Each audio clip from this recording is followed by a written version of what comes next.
Meenakshi YouTube channel చూస్తున్న వారందరికీ ధన్యవాదములు. నమస్తే. చాలా వీడియోలు చేసి పెడుతూ ఉన్నాను. మరి నచ్చినట్లయితే లైక్ చేయండి, షేర్ చేయండి, సబ్స్క్రైబ్ చేయండి. జీవితంలో ముఖ్యమైనవి అంటే మనకి ఉద్యోగమైన, వివాహమైన, సంతానమైన, ఇవి మూడు ప్రతి ఒక్కరికి ముఖ్యమైనవి. మరి కొందరికి ఆలస్యంగా ఉంటాయి. ఎందుకు? జాతక చక్రంలో ఏ గ్రహాల స్థితి వల్ల, ఎలాంటి ఇబ్బందుల వల్ల ఆలస్యం అవుతాయి. ఉదాహరణ జాతక చక్రం. ఈ వ్యక్తికి వివాహం లేట్. చాలామంది వివాహం లేట్ విషయమై జాతకాలు అడుగుతున్నారు. అందులో భాగంగా ఈరోజు ఈ జాతకం కూడా చూడండి. లగ్నం వృషభ లగ్నం, కాలపురుష కుండల చక్రానికి 2వ రాశి. అట్లాగే సప్తమ రాశి కూడా తులారాశి, సప్తమ రాశి. మరి ఈ వృషభ లగ్నానికి సప్తమ రాశి 6వ రాశి అవుతుంది. సప్తమ రాశి వృషభ లగ్నానికి 6వ రాశి అవుతుంది. కాబట్టి ఒరిజినల్గా కాలపురుష కుండల చక్రానికి అది ఎన్నవ రాశి, మీ లగ్నానికి ఎన్నవ భావం పడింది అక్కడే తెలిసిపోతుంది. 6 అనేది కొంచెం కష్టం. తర్వాత రాశి తులారాశి అయ్యింది. శుక్రుడు ఇది కూడా. మరి నక్షత్రం చిత్తా నక్షత్రం, కుజుడు. మరి శుక్రగ్రహం 1, 6 అధిపతి, కుజగ్రహం 7, 12 అధిపతి, అంటే 12వ భావానికి ఆధిపత్యం వచ్చింది. వివాహ విషయమై స్త్రీలకి గురుడు, శుక్రుడు, సప్తమాధిపతి. శుక్రుడు స్త్రీలకు కాదు, అమ్మాయికి అబ్బాయికి కూడా, మేల్ అండ్ ఫీమేల్కి కూడా శుక్రుడు బాగుండాలి. సప్తమాధిపతి గురుగ్రహం, కుజగ్రహం ఆడవారికి, స్త్రీలకైతే. మరి ఈ వ్యక్తికి నక్షత్రాధిపతి కుజుడే సప్తమాధిపతి వ్యయాధిపతి అయ్యారు. అంటే కుజుడి వల్ల యోగకారకం లేదు. మరి ఈ కుజుడు జాతక చక్రంలో వివాహకారకుడైన శుక్రునితో కలిసి స్థితి, అట్లాగే చతుర్థాధిపతి రవితో కలిసి స్థితి. మరి ఏదైనా ఒక గ్రహం తన వెనకనున్న రాశిలో ఉంటే ఆ గ్రహం అంత మంచి ఫలితాలు ఇవ్వదని చెప్పుకున్నాం. ఇక్కడకుంటే ద్వితీయాధిపతి ద్వితీయాధిపతి పంచమాధిపతి బుధుడు 2, 5 ఆధిపత్యాలకి. ఎందుకంటే బుధుడు శుభగ్రహం. బుధుడు బుధక్షేత్రంలో ఉన్నారు. గుడ్డు. అయితే దీనికి కారకుడు ఎవరండి? తృతీయానికి కారకుడు, ద్వితీయానికి కారకుడు గురుడు. గురుడికి లగ్నానికి వ్యయస్థితి. మరి గురునికి అంటే మొదటి రాశి అయ్యింది, ఇది మంచిదే. కాలపురుష కుండల చక్రానికి మొదటి రాశి అయ్యింది, ఇది మంచిదే. 1, 2, 3, 4, 5 అంటే చతుర్థ స్థానాన్ని గురు వీక్షణ ఉంది. చతుర్థ స్థానం మీద అంటే ఇంటి నుంచి పూర్తి చదువు, వీరికి మంచి అభివృద్ధి ఉంటుంది. తల్లిదండ్రుల నుంచి అయితేనేమి ఏమైనా అంటే సుఖం జీవితం ఉంటుంది. అయితే వివాహ విషయమే సప్తమ స్థానాన్ని కానీ సప్తమాధిపతిని కానీ గురుడు వీక్షించాలి. సప్తమాధిపతిని వీక్షించట్లేదు. తర్వాత సప్తమ స్థానం ఏది? వృశ్చిక రాశి, అక్కడికి కూడా వీక్షించట్లేదు. అష్టమ స్థానాన్ని వీక్షిస్తున్నారు. 1, 2, 3, 4, 5 ఇది లగ్నానికి చతుర్థం, ఇది లగ్నానికి అష్టమ భావం. అంటే వీరికి మంచి సౌభాగ్యం ఉంటుంది. ఇది ఒక పాయింట్. తర్వాత 9 కుంభస్థానాన్ని, కుంభరాశిని 9వ దృష్టితో 10వ రాశిని చూస్తున్నారు. మంచి ఉద్యోగమే ఉంటుంది. ఇంకా బుధుడు పునర్వసు నక్షత్రంలో ఉన్నారు. మరియు ఈ గురుడు ఈ లగ్నానికి యోగకారకుడు కాదు. మరి శుక్రుడు పుష్యమిలో ఉన్నారు. అంటే శుక్రగ్రహం పుష్యమిలో ఉన్నారు. పుష్యమి నక్షత్రాధిపతి శని భగవానుడు ఈ వ్యక్తికి మంచి చేస్తారు. ఎలాగా? భాగ్యాధిపతి దశమాధిపతి అయ్యారు వృషభ లగ్నానికి. శని భగవానుడు యోగకారకుడు. మరి యోగకారకుడే కదండి, సప్తమంలో ఉన్నారు, మంచి చెయ్యాలి కదా.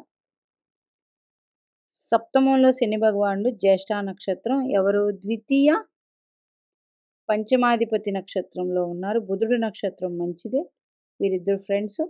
అయితే శని వక్రం. శనిగ్రహం డైరెక్ట్గా కన్నా వక్రించి ఉంటే ఫాస్ట్ ఫలితాలు అందిస్తారు అని చెప్పవచ్చు. అయితే ఎవరి నక్షత్రంలో ఉన్నారు? బుధుడు. బుధుడు కాలపురుష కుండల చక్రానికి 3, 6 అధిపతి. అంటే మళ్ళీ శుక్రుడికి ఎలాగైతే 6వ భావానికి కనెక్షన్ ఉందో ఈ శని భగవానుడికి కూడా 6వ భావానికి కనెక్షన్ వచ్చింది. బుధుడు ద్విస్వభావం గల వ్యక్తి, తటస్థం. అందుకని వివాహ విషయమై తటస్థమైన జీవితం ఉంది ఇప్పటి వరకు. మరి లేట్ అంటే ఎప్పటికవుతుందండి?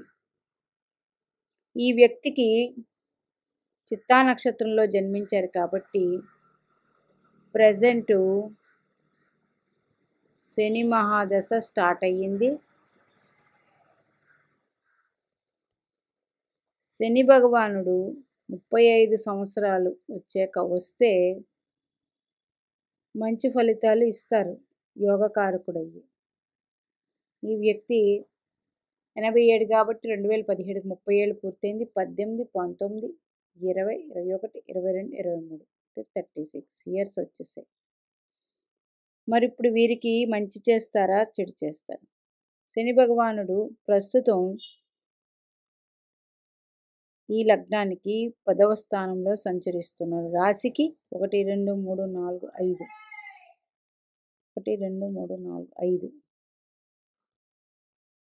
2 మంచిదే. శని భగవానుడు ఇప్పుడు మంచి యోగాన్ని అందిస్తారు. మరి అయితే ఎప్పుడు వివాహం అవుతుంది అన్నది వీరి ప్రశ్న. ఈ ప్రశ్నకి నా సమాధానం,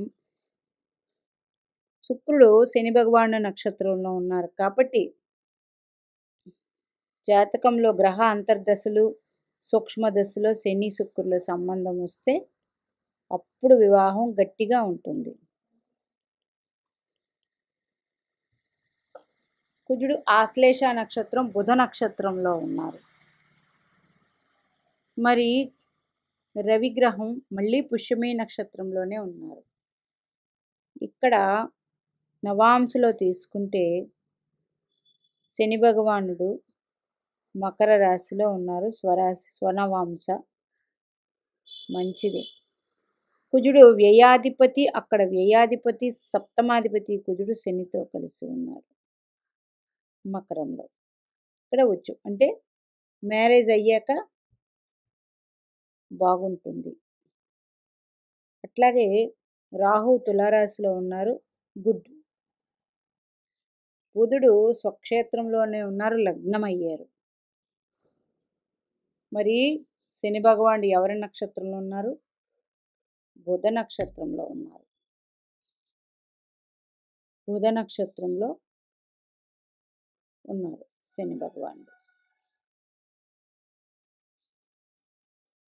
బుధుడు స్వక్షేత్రగతి నవాంశలో. శుక్రుడు కాకపోతే ఇక్కడ నీచ పొందారు. గురుడు వృషభ రాశిలో ఉన్నారు, శుక్ర నవాంశ. అందుచేత వీరికి ఎందుకు లేటు అయ్యింది వివాహం అనే విషయం, ఈ లగ్నానికి యోగకారక దశలు పెద్దగా రాలేదు, యోగించలేదు. మరి పంచమాధిపతి బుధుడు దశ అయిపోయింది కదండి, పంచమాధిపతి బుధ దశ అయిపోయింది కదా, అప్పుడు మ్యారేజ్ అవ్వాల్సి ఉంటుంది కదా.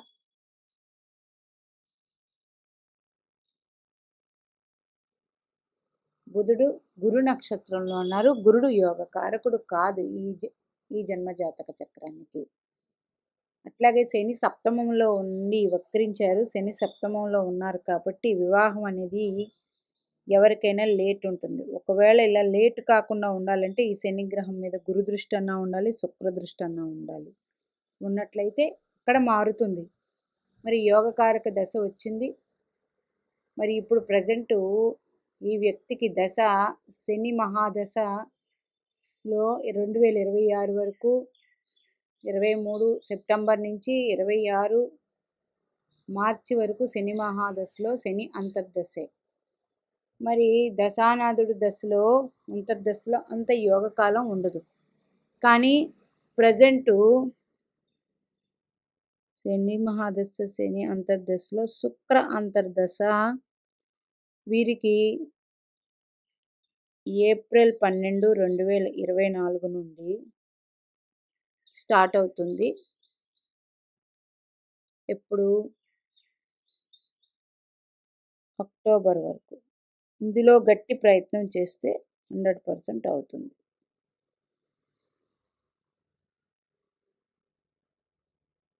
100% అయ్యే ఛాన్స్ 100% ఉంటుంది. ఇంకా బాగా వీరికి దశ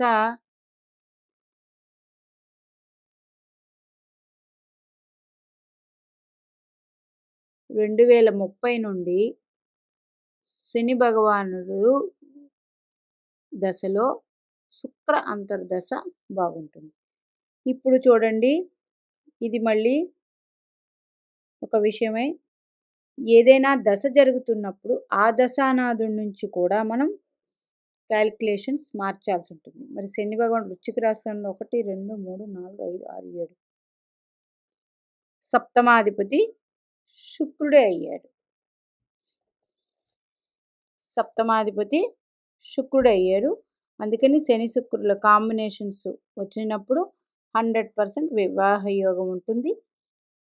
మరి వివాహ విషయమే ఈ వ్యక్తికి ఆలస్యం ఎందుకు అనేది. మరి బుధ మహాదశ వచ్చింది కదండి.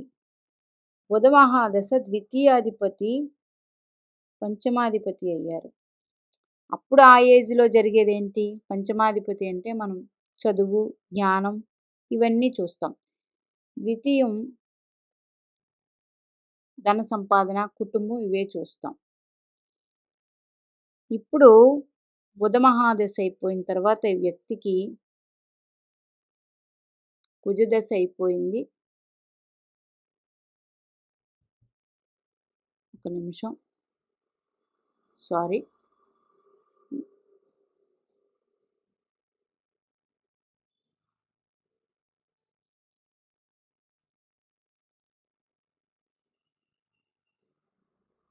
ఈ వ్యక్తి కుజ మహాదశ రాహు మహాదశ అయ్యింది. రాహు తర్వాత గురుడు. అంటే ఈ 3 యోగవంతమైన కాలం కాదు. గురు మహాదశ అయిపోయిన తర్వాత శని మహాదశ స్టార్ట్ అయింది. బుధ మహాదశ శని మహాదశ తర్వాత వస్తుంది. అది యోగవంతమైన కాలం. ప్రజెంటు రాహు దశ అయింది. రాహు మీనరాశిలో ఉన్నారు. రాహు నుంచి ద్వితీయాధిపతి గురుడు 2వ స్థానంలో ఉన్నారు. అంటే రాహు దశలో ఉద్యోగం ఇవన్నీ వచ్చి మరి కాలపురుష కుండల చక్రానికి ఇదే రాశి, లాస్ట్ రాశి. రాహువు జలరాశుల్లో యోగాన్ని అంత ఇవ్వడు. చిన్నప్పుడే రావడం వల్ల రాహు కూడా యోగవంతంగా లేదు. వివాహానికి అస్సలు లేదు. మరి 1, 2, 3, 4, 5 చూడండి, రాహు శుక్రుడి మీద దృష్టి ఉంది ఈ వ్యక్తికి. తర్వాత 6, 7 పంచమం మీద దృష్టి ఉంది. 8, 9 సప్తమం మీద దృష్టి కూడా రాహుది ఉన్నది. రాహు ఉత్తరాభాద్ర నక్షత్రంలో స్థితి. అంటే ఇక్కడ మళ్ళీ శని భగవానుడితో కనెక్షన్ వచ్చింది.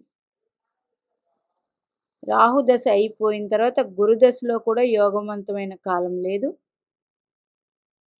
కేతువు చంద్ర నక్షత్రాలు ఉన్నారు. ఈ లగ్నానికి చంద్రుడు రాశి 3వ రాశి అయింది. అంత యోగం కాదు.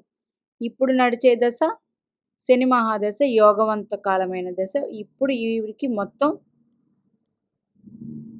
మంచి అంతా ఈవిడ జీవితంలో ఇప్పుడే స్టార్ట్ అయ్యింది. కాబట్టి శని మహాదశలో శుక్రుడు సూక్ష్మ దశ వచ్చినప్పుడు మ్యారేజ్ అనేది 100% ఉంటుంది. ఈ టైంలో చూసుకుంటే చాలా మంచిది.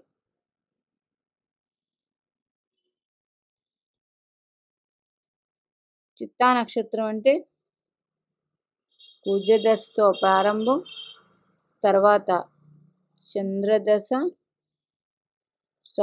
రాహుదశ, నేనే మర్చిపోతున్నాను, రాహుదశ, తర్వాత గురుదశ, ఇప్పుడు శని మహాదశ 4వ దశ. 4వ దశ అంటే లగ్నం నుంచి 4 ఏమైంది? సింహరాశి 4వ దశ.